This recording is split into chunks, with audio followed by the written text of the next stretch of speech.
अनवर कादरी 3 तारीख तक रिमांड पर। पूछताछ में हुए कई खुलासे। अनवर की पत्नी भी थी उसके साथ मौजूद। अलग अलग जगह काटी उसने फरारी। आर्थिक परेशानी और पुलिस का दबाव बना सरेंडर करने की वजह। अनवर ने भेस बदलकर काटी फरारी। पूछताछ में होंगे कई खुलासे। सहयोग करने वालों को भी बनाया जाएगा आरोपी। देहात फंडिंग मामले में पार्षद अनवर कादरी कल कोर्ट में सरेंडर हो गया था, जिसके विधिवत गिरफ्तारी करने के बाद उसे रिमांड लिया गया था और बाणगंगा पुलिस के सुपुर्द किया गया था। पूरे ही मामले में अभी अनवर कादरी 3 तारीख तक की रिमांड पर है और पूछताछ में उसने कई खुलासे किए हैं कि वो घटना के बाद से कहां कहां गया था और कहां कहां फरारी काटी थी। हमारे साथ additional DCP crime branch Rajesh Dandotiya ji मौजूद हैं। सर, अनवर कादरी से पूछताछ जारी है, अभी 3 तारीख तक की रिमांड पर है। अभी क्या क्या कुछ खुलासे किए उसने? और देखिए, अभी 3 तारीख तक की रिमांड पर उसको लिया गया है और उसके द्वारा ये बताया गया कि जैसे उसको पता चला कि उसके खिलाफ अपराध रजिस्टर्ड हो गया, धाराएं बढ़ गई हैं, तो वो तत्काल यहाँ से भोपाल गया। वह बस में बैठ के भोपाल से फिर नागपुर गया, नागपुर से हैदराबाद गया, हैदराबाद से फिर चेन्नई गया, चेन्नई से बाद से फिर वहाँ केरला गया। केरला में उसकी पत्नी आ गई थी, वहाँ से फिर वो सिक्किम बाय ट्रेन गया। सिक्किम के बाद फिर दार्जिलिंग गया, दार्जिलिंग से फिर वो सिलीगुड़ी गया और सिलीगुड़ी के बाद फिर वो जो वहाँ से 10 किलोमीटर बॉर्डर था नेपाल का, तो वहाँ नेपाल चला गया। वहाँ से 7 से 8 जगह नेपाल में रहा और वहाँ पर उसके द्वारा अपना हुलिया बदल लिया गया था। और उसके बाद फिर वो यहाँ पर जो मुजफ्फरपुर उसके बाद गोरखपुर औरंगाबाद होते हुए फिर वो भुसावल आया। भुसावल से फिर बुरहानपुर पहुँचकर और कल सुबह उसके द्वारा ये माननीय न्यायालय के समक्ष सरेंडर किया था। इसमें ऑलरेडी इसकी उद्घोषणा जारी हो चुकी थी, फरारी की उद्घोषणा, और इसको 8 तारीख तक पेश होना था। चूँकि पुलिस के द्वारा लगातार इस पर दबाव बनाया गया था। हमारी टीम हैदराबाद साउथ में भी हमारी टीम पड़ी हुई थी और उसके बाद नेपाल भी हमारी टीम गई थी। तो लगातार इस जो आरोपियों की तलाश के लिए लगातार प्रयास किए जा रहे थे, जिसके दबाव में आकर इसके द्वारा कल सरेंडर कर दिया गया।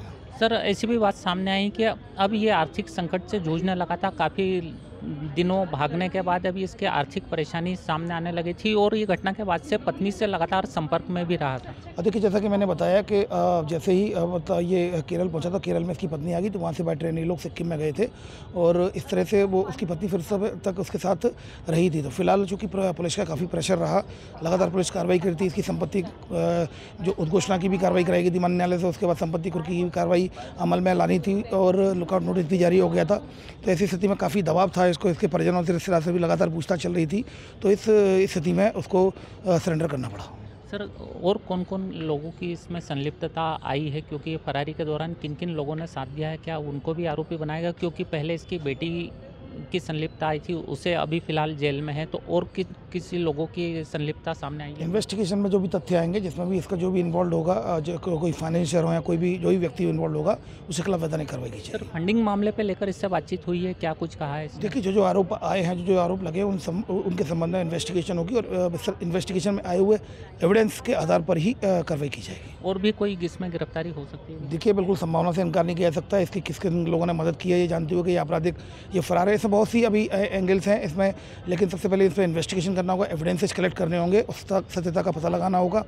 अभी फिलहाल चूँकि जहाँ जहाँ इसके ये रुके हैं, जहाँ जहाँ इसके द्वारा किया गया है, ट्रैवलिंग की गई है, उन सारी चीज़ों को जहाँ जहाँ रुका है, जहाँ जहाँ होटलों में इसके द्वारा बताया गया, उन सभी को वेरीफाई किया जाएगा। निश्चित रूप से फंडिंग मामले में पार्षद अनवर कादरी की अब मुश्किलें कहीं ना कहीं अब और बढ़ेगी। जिस तरह से अनवर कादरी लंबे समय से फरार चल रहा था, उसकी पत्नी की भी संलिप्तता सामने आई है। पत्नी लगातार उसके संपर्क में थी और उसी ने उसकी भागने में मदद की थी। अलग अलग ठिकाने बदलते रहे, लेकिन आखिरकार पुलिस का उस पर ऐसा दबाव पड़ा कि उसे कोर्ट में सरेंडर करना पड़ा। फिलहाल अनवर कादरी 3 तारीख तक की रिमांड पर है। अभी पूछताछ में कई चौंकाने वाले खुलासे हुए हैं। फिलहाल फंडिंग मामले में भी उससे पूछताछ होना बाकी है। पुलिस की जाँच लगातार जारी है। देखना यह होगा अनवर कादरी मामले में और क्या कुछ नया खुलासा हो सकता है। कैमरा पर्सन भरत नरवरे के साथ सचिन शर्मा, समय नाउ, इंदौर।